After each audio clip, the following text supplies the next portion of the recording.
안녕하세요. 저는 부산대학교에서 단백질을 연구하고 있는 최정모 교수입니다. 오늘 이 시간에는 여러분들과 함께 2024년 노벨 화학상에 대해서 이야기를 나눠보려고 합니다. 2024년 노벨 화학상은 단백질을 연구하는 과학자들에게 돌아갔습니다. 단백질, 우리가 많이 들어본 단어죠. 보통 헬스 하시는 분들이 몸에 근육을 늘려주려고 할 때 단백질을 많이 섭취해야 된다, 이런 말씀을 하십니다. 단백질은 그렇게 근육을 구성하는 중요한 영양소이기도 하지만 그 외에도 우리 몸에서 꼭 필요한 그런 물질입니다. 몸 안에 있는 여러 가지 물질들을 분해한다던가, 또는 물질을 만들어낸다던가, 또는 물질을 수송한다던가, 이런 몸 안에서 일어나는 모든 대사작용들에 작용이 되는 그런 물질입니다. 그 외에도 단백질은 몸 안에 여러 가지 밸런스를 맞춰주기도 합니다. 그만큼 단백질은 정말 중요한 물질이라고 할 수 있겠고요. 굉장히 이른 시기부터 과학자들이 이 단백질에 대해서 관심을 많이 가지고 있었습니다. 그런데 이 단백질이라는 것은 사실 그렇게 복잡한 물질은 아닙니다. 마치 구슬이 쫑쫑쫑쫑쫑쫑 꿰어져 있는 긴 목걸이와 같다라고 생각을 하시면 되겠습니다. 이 구슬 하나하나가 다 다른 종류의 구슬들이 꿰어져 있고요. 그것들이 이렇게 꿰어져서 긴 끈과 같은 그런 구조를 만들어내게 됩니다.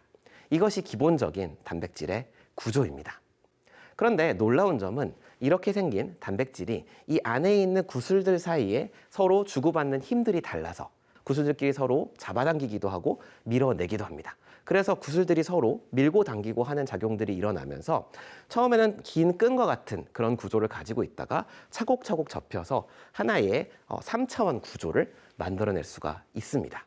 그래서 이것을 가리켜서 단백질 접힘이라고 부르고요. 서열에서부터 구조가 만들어진다라는 표현을 사용을 합니다. 그래서 보통 단백질을 연구하는 사람들은 알파벳 한 글자를 사용을 해서 단백질 구슬들을 표현을 하게 되는데요. 그것이 A, C, F, G 형태로 연결이 되어 있는지, C, F, H, K 형태로 연결되어 있는지, 이런 것들이 이제 소위 얘기하는 서열이라고 할 수가 있겠습니다. 중요한 것은 이렇게 한번 서열이 주어지면 이 서열에서 구조가 아무런 오류 없이 정확하게 만들어져야 된다는 것인데요.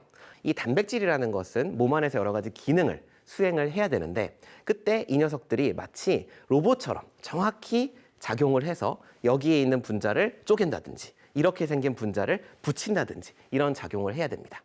그래서 단백질 접힘이 정확하게 일어나는 것이 중요하고, 그렇게 해서 100% 정확한 구조가 만들어지면 그것을 가지고 몸 안에서 단백질들이 여러 가지 기능을 수행하게 되는 것입니다.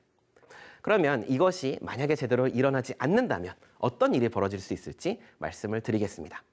가장 쉽게 생각할 수 있는 것은 서열에서 일부가 변형이 되었을 때, 그것을 이제 우리가 변이라고 부르는데요.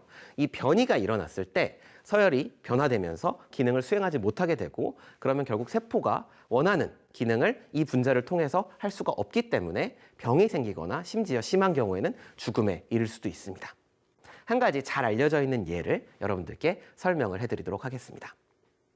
헤모글로빈이라고 하는 단백질 분자가 있습니다. 우리 몸 안에 적혈구 속에 살고 있는 그런 단백질 분자인데요. 이 녀석의 역할은 산소를 붙잡아서 그것을 가지고서 각 몸을 돌아다니면서 몸 안에 있는 세포들에게 전달해주는 그런 역할을 합니다. 헤모글로빈의 서열을 보면 6번째 구슬이 바뀌는 그런 질환이 하나 있습니다. 원래는 이제 알파벳 E로 나타나는 그런 구슬이 들어가 있는데, 그것이 V라고 하는 그런 구슬로 바뀌는 그런 유전 질환입니다. 원래 이 헤모글로빈 분자는 적혈구 안에서 혼자 돌아다니는 그런 분자입니다. 그런데 이 6번째 자리의 구슬이 바뀌면서 얘가 다른 헤모글로빈 분자와 달라붙는 성질을 갖게 됩니다. 그러면서 이 헤모글로빈 분자들끼리 달라붙고 하면서 긴 막대기 모양의 그런 구조물을 형성을 하게 됩니다. 그럼 어떤 일이 벌어지겠습니까? 이것이 세포를 쭉쭉 밀어내게 될 것입니다. 그래서 원래 적혈구는 동그란 모양의 세포인데, 이것이 이제 길쭉한 긴 낫과 같은 모양으로 변화하게 됩니다. 그래서 이것을 낫형 적혈구증이라고 부릅니다. 적혈구의 모양이 낫과 같은 형태가 되었다는 것이죠. 그랬을 때 이제 어떤 일이 일어나냐면 혈액속을 돌아다니는 적혈구들이 원래라면 동그랗기 때문에 그냥 굴러갈 수가 있는데 얘가 이제 이런 초승달 모양이 되면서 낫과 같은 모양이 되면서 혈관에 걸리게 됩니다. 그러면서 혈관 안에 이렇게 쌓이게 되고 결과적으로는 혈액의 흐름을 막게 되겠죠.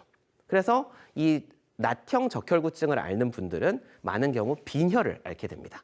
이것의 원인이 무엇이었는지 다시 한번 생각을 해보자면 단백질에 그냥 서열에 있는 어떤 구슬 하나가 바뀐 것뿐이었습니다. 이런 질환을 나타낼 수 있기 때문에 이제 사람들이 계속해서 단백질에 대해서 관심을 가지고 이것을 이제 질환 연구에 우리가 알게 된 단백질의 원리들을 어떻게 적용을 할 수 있을까 고민을 해왔던 것입니다.